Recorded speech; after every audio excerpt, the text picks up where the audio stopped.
নিয়েছি। কমফোর্টটা মন্দিরে যাব, পুজো দেবো কি দিইনি কি যাই হোক সবটাই তোমাদের মানে দেখাবো আর কি।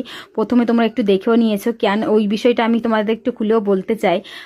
তো যাই হোক, মানে আজকে বাহুড়া যাত্রার গেছিলাম না না গেছিলাম সেটাও তোমাদের একটু খুলে বলবো, ঠিক আছে। তো যাই হোক, এখানে কিন্তু ঘর দোর মুছতে মুছতে এখন বাকি আছে বারান্দাটা মোছার জন্য।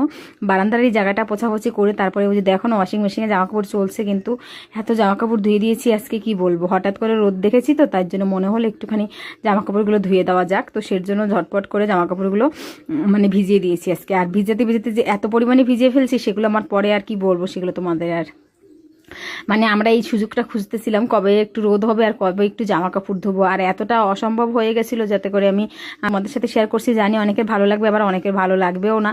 তো যাদের ভালো লাগবে তারা ভালো একটা সুন্দর মিষ্টি করে কমেন্ট করে দিয়ে যাবে, আর যাদের ভালো না লাগবে তাদের আর কিছু বলার নেই। যাই হোক, ঘর মুছতে মুছতে বারান্দা থেকে বাইরে চলে আসলাম। আর হচ্ছে আমি যে সকালবেলা শুরু হয় না কাজকর্ম, আমার পুরো নাইটি অর্ধেক থাকে, শরীর ভিজা।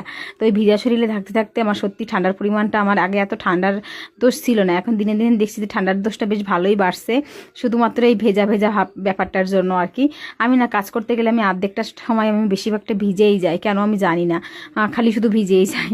তো যাই হোক, এই নিয়ে আমি অনেক বকাও খেয়ে আমার বরের কাছে বকা খাই, কেননা অর্ধেকটা সময় ভিজে থাকে আর আমার এমনিতে সমস্যা শরীরে অনেক রকমের থাকে আর কি, যার জন্য করে এরকম অবস্থা হয়। তো চলো, এখন হচ্ছে ওয়াশিং মেশিনে যেগুলো জামা কাপড় আছে সেগুলো এখন ওয়াশিং মেশিন থেকে বের করা। আমার না জলের সুবিধা নেই গো, জলের সুবিধা থাকলে আগে অনেক চিন্তা ভাবনা করতাম সবাই ওয়াশিং মেশিনে জামা কাপড় কাচে, আমি যে কবে একটু কাচতে পারবো, কবে যে একটা নিজের মতো করে ওয়াশিং মেশিন কিনতে পারবো। সত্যি একদম অনেক ভাবতাম, একদিন এরকম ছিল এগুলোর কথা ভাবলেও অনেকটা মানে লাগতো যে আমাদের মতো মানুষের কি এগুলো আর কেনার সামর্থ্য আছে। তো দেখো আজকাল দুনিয়ায় এই যেই মানে লোন বন্ধন বলো বা যেরকম, যেমন কলকাতার সাইডে বন্ধন আছে, যে কোনো গ্রুপগুলো লোনগুলো, তো এগুলো না সত্যি অনেকটা উপকারও আছে আবার অপকারও আছে।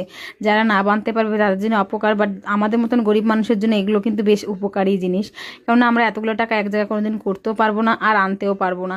তো এগুলোতে আমাদের কিস্তি হিসেবে আনলে বেশ ভালোই হয়। তো সেই জিনিসটা আজকে ইউজ করছি। আর খুব মানে অন্যবার না বর্ষার সময় খুব বাজে একটা পরিস্থিতি হয়, তো মানে জামা কাপড় পুরো বিচ্ছিরি গন্ধ হয়ে যায়, 2-4 দিন ধরে ধরে জামা কাপড়গুলোকে শুকাতে হতো। এখন দেখো কমফোর্ট, প্রথমে তো ভালো জল দিয়ে ধুয়ে নিয়েছি, তারপরে একটু কমফোর্ট দিয়ে নিয়েছি। কমফোর্টটা দিলে কি সুন্দর স্মেল হবে না জামা কাপড়গুলো নেই, তো সেদিন একটু কমফোর্ট দিয়ে নিলে না বর্ষার দিনে জামা কাপড়গুলো মানে পরতেও খুব ভালো লাগে, স্মেলটাও খুব সারা দিনটা স্মেল থাকে জামা কাপড়ের মধ্যে। তো কমফোর্টটা দিয়ে নিয়ে তারপরে হচ্ছে ভালো করে জল মানে ভালো জলে 2বার করে ধুয়ে নিই, তারপরে কমফোর্টের জলে চিপে নিয়ে ধুয়ে দিয়ে এই করে করে প্রত্যেকটা জামা কাপড় আমি কিন্তু ভালো করে ধুয়ে নিয়েছি আর কি। তো এই আগে বর্ষার দিনে কি হতো, প্রচুর জামা কাপড় লাগতো প্রচুর। এখন ঘ্যাদঘেদা বর্ষা, আগে তো প্রচুর বৃষ্টি হতো, এখন তো একটু সম্ভবত কমই হচ্ছে আর কি। তো ঘ্যানঘ্যানা বর্ষাতে জামা কাপড় ভিজে থাকতো, কিছু পরার মতো থাকতো না। মানে 2টো করে নিয়ম করে সায়া ছিল, 2টো সায়া 2টো শাড়ি, তো 2টো সায়া 2টো শাড়ি প্রত্যেক দিন শুকাতেও না, সেই ভিজা ভেজা জামা কাপড়গুলো পরতে হতো। মানে এরকম পরিস্থিতি আমাদের ছিল আর কি আগে, প্রথম যখন একটু পরিস্থিতি আমাদের একটু খারাপ ছিল তখনকার কথা বলছি। এখন দেখো ওয়াশিং মেশিন হওয়াতে প্রত্যেক দিনের জামা কাপড় প্রত্যেক দিন শুকায় কিন্তু পরা যাচ্ছে।